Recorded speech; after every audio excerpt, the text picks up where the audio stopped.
This is my client's website, arabelonline.com.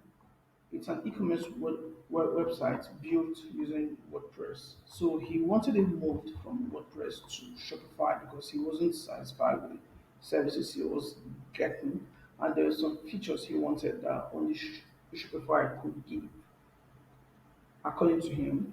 So, and he wanted it done in 4 days. Yes, he wanted it done as fast as possible, and with everything done, moved almost automatically, which includes the products, the orders, and the records.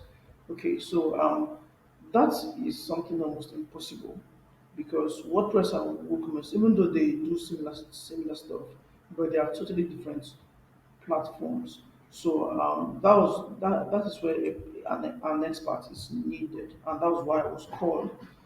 This is the new website done with Shopify. This is the dashboard. Yes. So this is the WordPress now on Shopify. Yes. Everything well set up and working. I had to build the whole pages afresh one by one because I couldn't get an exact thing. Yes. So the client was satisfied and the website is serving its purpose. Yes.